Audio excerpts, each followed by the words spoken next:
血檀檀底的功效比之金石所说，那是有过之而无不及。仅2个半月的时间，萧炎不仅修为突破至一星斗宗，还利用血色能量淬炼分身，将3000雷幻身修炼至登堂境界。突破斗宗之时，萧炎再次见到了药老。与上次突破至斗皇不同的是，这次萧炎很清晰地看见了药老，在药老的脖子处有着一条粗大的黑色锁链，正在抽取着药老的灵魂力量。药老的灵魂虚幻了许多，想到药老所受的苦，萧炎没忍住，鼻子一酸，化为虚幻的身影，对着药老跪立而下，隔空磕头。老师，弟子不孝。背对的睁开眼，药老也红了眼眶，虚弱的声音缓缓传来：小家伙，你已经做得很不错了，能收你为弟子，是我这辈子做的最对的事情。萧炎红着眼低声道：老师您放心，我会尽快来救你。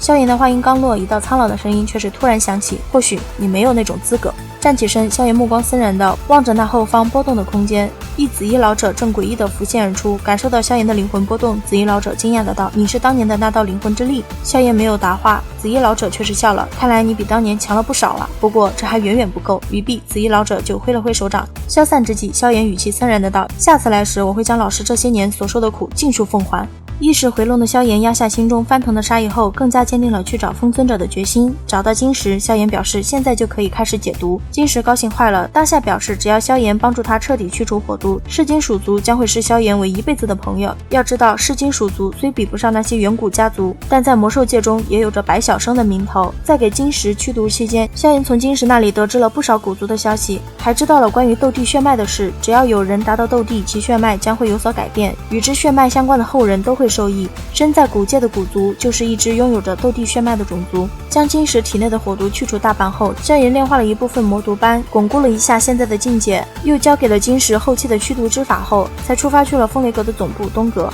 雷山之上，改变了容貌的萧炎第一次见到了传说中的4大尊者。萧炎本想悄悄联系到风尊者商议拯救药老之事，可惜事与愿违，一位故人的出现打乱了萧炎的全部计划。林燕不知何时来到了中州，还参加了四方阁大会。要知道这个大会的比赛是十分残酷的，大混战，不管参赛者有多少人，只留8个，除去四方阁4名弟子，就只剩4个名额。林燕的实力仅为4星斗皇，可以说是参赛者之中垫底的存在。可林燕凭借着不输3000雷动的诡异身法，一直未曾被淘汰出去。萧炎看着好友灵活的身体，感到欣慰的同时又有些好笑，因为林燕的身法实在太难看了，活像一只在左右摇摆的鸭子。随着时间的流逝，场中只剩11人了，而且大多都是7星乃至8星的强者。林燕这一枝独秀，吸引了好几道不怀好意的目光。8星斗皇的红衣男更是直接冲着林燕来了，此人很是狡猾，逗弄着林燕进入了王晨的攻击圈。林燕的脚步刚刚踏入那个圈子，王晨的攻击就到了。林燕果断叫停认输，可王晨却没打算停下来，黑色匹链如同毒蛇一般重击在林燕肩膀处，林燕顿时鲜血狂喷，倒飞出去几10米。王晨却还不肯善罢甘休，手握一漆黑匕首就刺向了林燕的胸膛。林燕现在已经毫无闪避的能力，正准备闭目等死之时，萧炎一记膝掌救下了他。你这家伙没事来这种地方掺和什么？萧炎无奈的道。林燕听着熟悉的声音，又看了看眼前陌生的脸，有些懵逼，愣了好一会儿后才反应过来。瞧得林燕那激动的脸色，萧炎笑了笑，摆了摆手，示意这里并非谈话之地。刚才那突然的变故已经吸引了全场的目光。风雷阁的强者守卫顿时就将2人围了起来，怒声道：来者何人？为何干扰大会进行？萧炎压着声音道：大会规矩，凡是认输之后，则是不能再继续对其出杀手，但先前此人却是无视规则，诸位不去找他，为何还来问我？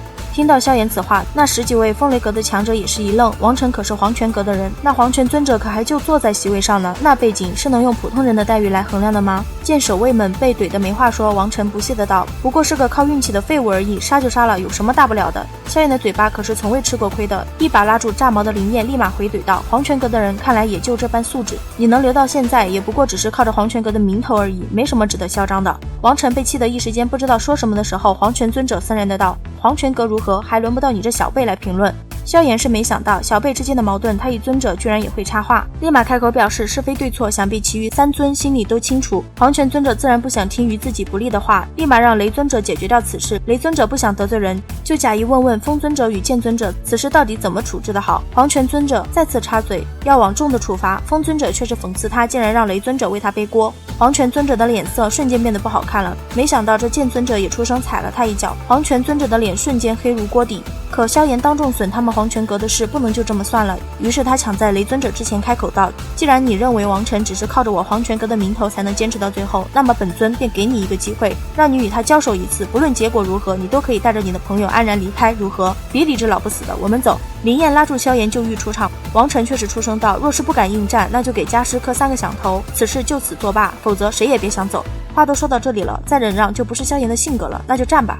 林燕见萧炎如此义气，狠狠地一咬牙道：这家伙若是敢伤了萧炎，老子拼了一条命也不会让他好过。场中王晨正放着狠话，萧炎却是鸟都不鸟他。王晨气坏了，身形一闪，就将匕首刺向了萧炎的要害。比速度，萧炎怎么可能输？一击不成，王晨又立马使出了噬骨元臂舞，结果又被萧炎的六合游身池挡下。觉得丢了老脸的王晨气急败坏地使出了他的最强一击黄泉腐尸臂，然后他就鲜血狂喷的倒飞出去了。要知道王晨仅是准斗宗，而萧炎纳谢之内的斗宗尸体就没断过呀。看着躺在地上起不来的自家人，黄泉尊者的杀意差点没能压制住，萧炎却是很满意他的表情，眯了眯眼后冲着他一抱拳就欲离开。结果王晨一边咳血一边狞笑着爆出了萧炎的真实身份。好了，本期分享就到此结束喽，视频都看到这里了，给牛奶点个赞吧，订阅了的朋友记得开启小铃铛哟，这样就不会错过牛奶的更新啦。感谢您的耐心观看，拜拜，下期再见。